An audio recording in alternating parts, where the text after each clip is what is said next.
All right, guys, here it is. The most anticipated camera of 2023, the Nikon Z8. So many of you have been talking about this on YouTube, on forums, and been guessing what are the specs on this, and we're gonna talk about all that right now. You pretty much know the specs if you already saw the announcement video, but here we are. We're gonna talk about this compared to the Z9, which is the right camera for you, how similar to this is it to the Z9, and what are the key differences you need to know about? Let's get down to talking about the Z8. But before that, here's a message from our sponsor. Here at Geek Culture, we've tested plenty of chairs, but Secretlab gaming chairs remain one of our favorites. Whether it's for work or play, they feel great to lean back against, with their ergonomic features offering support for the whole body, from the head and back to the arms, and even something for your butt. This mix of form and function helps the Titan Evo 2022 deliver the best seating experience like no other. For more information, check out secretlab.co. Before we kick things off, I do want to give a big shout out to Nikon Singapore for providing this pre-production camera. Having said that, these are my thoughts and my thoughts only. This is pre-production. So when the final firmware comes out, when we get a retail unit in for the full review, we will talk about that, but this is more of a first impressions. So let's get down to talking about the Z8. First and foremost, how different is this from the Z9? Reality is they're very, very similar.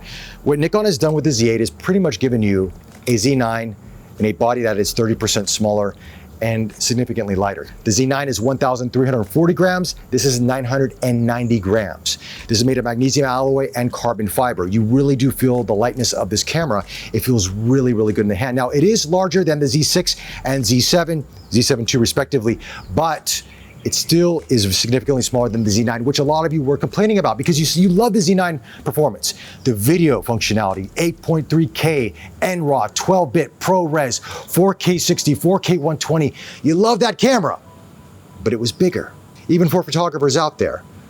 But the Z8 has all of that in a smaller body. So that's essentially it. Let's talk about some of the key differences right now. First and foremost, when you look at the body design right now, there's something a little bit different than what the leaks were showing. You remove that burst mode dial that's on the top of it, which a lot of them were showing, but that was just sort of a mock-up. It's all flat now. You still have all your buttons here, your modes, your burst mode, white balance, and bracket, all that is here. You just remove that dial, so it gives it a much more of a sleeker look. On the side of the camera here, the Ethernet jack is gone. Now you can use it via a USB-C adapter, but now you have two USB-C ports, one for charging and one for tethering. A lot of people wanted that option to have two USB-C ports. Nikon listened to you. It's in here. So another attribute that I really like about this camera is the battery door. There's no lock on it. Now on the Z9, that was a really tough situation. You had to push down and then push to the side. No longer. Just push to the side, opens up automatically. However, you only have one CF Express Type B card slot in the Z8 and a UHS 2 card slot, very similar to the Canon R5. So if you're looking for redundancy, then the Z9 may be the camera that you want. However, I've been using one CF Express Type B card for the last 8-9 months. I've had no issues with failing, no issues whatsoever. So I don't think you're gonna have that here with the Z8. I have a 512 gigabyte card and I don't need a second one. It has that much storage in this. And that's shooting 8.3K NRAW video and 4K and doing 30 and 60 frames per second photography as well. So no issues with that as well. Okay, moving on to the design of the camera outside. The grip feels really, really good. Feels really robust. It feels very similar to the Z9 minus the vertical grip. However, you can attach a vertical grip to this, which will give you hot swappable battery support on that, and you have a USB-C port in that, so you can actually charge that as well. Speaking of which, this battery is the same as the Z6 II and Z7 II respectively. Now, in terms of the CIPA rating, I don't pay attention to those because when we got the CIPA rating for the Z9, it was like 500 or 600 shots and I got thousands of shots. So I don't even know where the CIPA rating comes from, but if there's any testament to how the Z9 performed, I think the Z8 will probably surpass the CIPA rating, so don't even pay any attention to that. We will take some shots and some video later on today. We're actually recording on the Z8 right now. Zaki is recording me. What are you ready to do? What are you, 4K? ProRes 422 10-bit, 4K 30. Good luck on your editing. Have fun with that. Recording time, so I should talk about that real quick. There is not a significant difference. This still does 4K 60, 8.3K, all that stuff. However, if you're gonna set this up to high temperature, you can record it up to 90 minutes with 8.3K up to 60 frames, okay? If you want to go down to the standard temperature setting, is 60 minutes. However, just set it to high temperature because it's fine, right? The Z9 will go up to 125 minutes thereabouts, so you'll get a 35-minute difference on 8K. But honestly, I don't see people recording that long in 8K, to be honest with you. I mean, 4K is relatively exactly the same. So again, for the majority of people out there, this is going to be more than adequate. Outside of that though, the rear display is exactly the same. It flips up and tilts exactly how you saw on the Z9. The button layout is very similar. The EVF on this is the same 3.69 million dot EVF. However, there is one benefit to this EVF versus the Z9. And that is, this is the brightest EVF on the market, going up to 3,000 lumens. Low light photography, low light video, no issues with this EVF. The autofocusing system has been improved slightly. It now can detect planes and cockpits. Now, we don't have any planes or cockpits here, but they say it has been improved, so we're actually going to test riding motorcycles, seeing how it tracks the performance on that. Also, there is skin softening and portrait impressions. Skin softening, we've seen this on the GFX 100 series, where it softens the skin. You can do that now in photo and in video, and you can adjust how soft you want it to be. However, in video, you can only record skin softening with 8-bit. Now, portrait impressions is a very cool tool because depending on the person that you're photographing, right, the skin tone may not match exactly. Now, we find this with Asian skin tones, African Americans, or darker skin tones for that matter. Someone who's really white like me, maybe you want to add a little bit of tan to me, that might help as well. So what you can do in this camera system now, it can actually adjust the skin tone pigment to match what you see with your eye, to match with to go inside the camera system. Now there's various different modes and you can fine tune this as well. This is a really nice attribute and we're gonna test that as well because Zeno and Zaki are much more tan than me. You know, you guys gone beyond the sun. Yeah, you know, look at Zaki, he's sleeveless right now. So with that, we're gonna do some tests with this camera, take some photos, take some video. We'll actually be doing video right now, but actually do some skin softening, portrait impressions, all that great stuff. Let's see how the Z8 performs. All right, so first we're gonna try skin softening. Now we have the 85 1.2 on this. Love this lens, by the way. On the Z8, feels really good on this, by the way. And we're gonna try it without skin softening, and the autofocus is just bang on. There you go, 1, 2, 3. Nice, Zaki. That's at 1.2. Beautiful. Now we're gonna go to skin softening. Now there's various different modes on this. You have high, low, and normal. So here's low. Not much difference, to be honest with you. Zaki's got pretty good skin. He washes his face, he gets facials and stuff like that. It's pretty good, you know. Let's go to normal. Nice. And then we're gonna go to high. Nice. Yeah, high is like very smooth. You know, if you wanna look 5 years younger, Zaki looks like he's 15 now. It's just a little wrong, you know. So yeah. It's just a slight effect. It's not overly aggressive. It's not like smartphones. It's very natural, to be honest with you, but it's nice if you're shooting like females or males that have, you know, some bad skin or some pit marks and you want to soften them without using a lot of Photoshop, you know, you can use this way. So I believe this only goes in JPEG, by the way. Speaking of which, you can also now shoot with the Z8 in HEIF files as well. So that gives you another added benefit, but HEIF files are tricky because some computers, how they render them and how they can open them, it just really depends. I found them to be hit and miss, but you have that option here in the camera system and it's also 10-bit as well. Now, one of the cool things about the skin softening mode is you can actually have it set to the same as your photo mode, or you can change it depending on how you want to go there with this. So I'm gonna start with high. Now you can only shoot in 8-bit and we are going to record real quick. Now, I don't have an ND filter, so I gotta bump up the shutter speed on this, but it is what it is. Zaki, move around a little bit. Wow, look at that, skin softening. Wow. Normal? I'm shooting at 1.2, so I can't see anything but your eyes. Everything's blown out. Great. This is shooting at low real quick here. We're shooting at 4K 30, H.265 8-bit. Plenty for social media, but I know some of you videophiles out there want to go 10-bit or 12-bit and all that fun stuff, but you know, it all gets compressed anyway. Hate to tell you this, right, Zaki? Yeah. Yeah. Here we go. This is zero skin softening. This is Zaki El Natural. Wow, this lens is amazing, man. I'm significantly older than you. Yeah. So why don't you try it on me to see how it performs, right? Because you've got a young baby face still. How about someone older, more mature, like me, and see how it goes? He's like what? 65. Well, you know, had a good doctor. Okay, now I'm skin softening on high. Skin softening on high, how do I look? Good? Good, Yeah, it looks smooth, right? Do I have that Kardashian glow? Skin softening on normal. I guess when you blow it up on the screen, you're gonna see more of it, yeah. Yeah. Skin softening on low. Skin softening on off.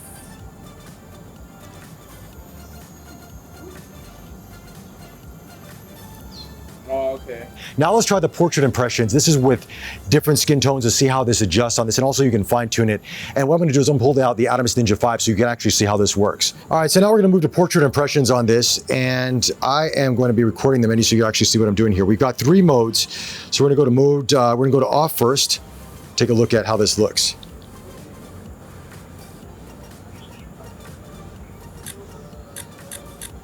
All right, now we're gonna go to mode 3. This one's a little bit warmer. Mode 3 is a little bit more warmer, so you see Zaki a little bit more tan out of it, the EVF. So mode 3 is more pleasing to him, because right now as I see him, I mean, obviously we've got this kind of gray light coming into play, so it's a little bit more whiter, but here you got a nice warm kind of a natural glow to you, which looks nice. So if you're doing weddings or stuff like that, you want that look, that's where this one's gonna come into play. So you can adjust it how you want it to be on this. You want a little bit more red into the skin tone. You're seeing that right there. So now I got a little more red. I'm cutting out that sort of that warmth, that yellowish to his tone. Now I've added a little more red into that. So depending on how you want to do that. Now this works for Asian skin tones. It works for anybody for that matter, but especially if you're shooting darker skin tones or something that has a skin tone that has a certain pigment to it, certain cameras have a hard time. Nikon has sort of addressed it with this, which actually helps out quite a bit. All right, so we're waiting for Zaki to get all suited up here, which he's in a sleeveless shirt, so it doesn't really make a difference. So we're going to shoot him here on the 70-200 f2.8 on the Z8. In terms of the balance, obviously I've got the Atomos Ninja 5 on this, but I will tell you, I've used the Atomos Ninja 5 on the Z9 quite often for a lot of my reviews, and that is a heavy setup. This is significantly lighter, and this also feels really good in the hands. So I think for a lot of you out there, you're going to like the size of this. Of course, there is a external battery grip to this, which actually does make it taller than the Z9, and we'll show you what that looks like right here. But for the most part, I think, personally, if I was to own this camera, I would keep it like this for the majority of the time, unless I'm using a super telephoto lens, something that I really need that weight distribution that's going to help me out a lot better for the grip and the handling. That's where I would go for the external grip. But then, again, that's where the Z9 comes into play. So the more I use the Z8, I see what the Z9's benefits are. I mean, a lot of people will say, well, why the Z9? I mean, the Z8 does most of it. True, but the Z9 has those benefits of the dual CF Express Type B card slot, so that gives you the redundancy if you want it. Also, it is a smaller footprint overall when you have that vertical grip or the battery grip versus the Z8 and that grip. So there are some pros to the Z9 still that still make it a flagship camera, even if the Z8 is pretty much all the same internally for the specs. And the Z9 are going to get some of these upgrades as well too. Don't think that Nikon's going to leave the Z9 out in the dust. They're not. There's more updates coming. They told me there's a lot of great features coming to the camera system, far above what we're seeing here in the Z8. And based on their update frequency and what they've already added to the Z9 since it launched, I think we're going to be in for some really exciting treats ahead. Anyway, Zaki, you ready? Oh, wow. Wow. Wow. Wow.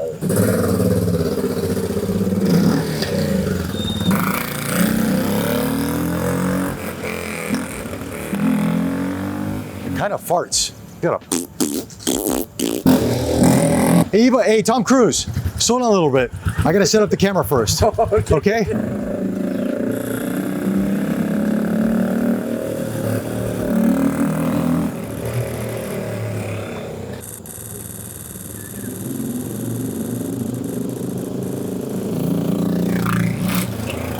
Woo! Stunt work. For the most part, it worked relatively well. Only on the portion when Zaki's coming down here, there's some cars in the background, so at a moment it grabbed those cars, but it did lock back onto Zaki as he was coming in. It tracked all the way in, and you were going relatively quick. Yeah. He's Tom Cruise. He goes really fast on a motorcycle. Now we're gonna try video, then I'll get on the bike, and you take over for video. Yep. Let's rock and roll.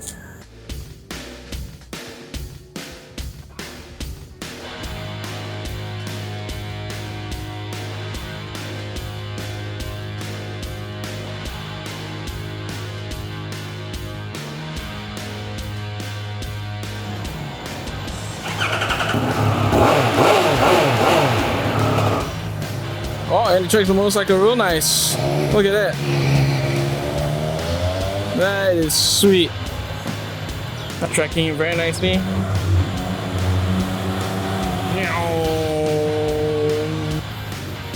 Okay, sniper boot camp. Let's go. One more time. The things we do for work, guys. Don't forget to like and subscribe, okay? Eh, that's not Bobby. That's not Bobby.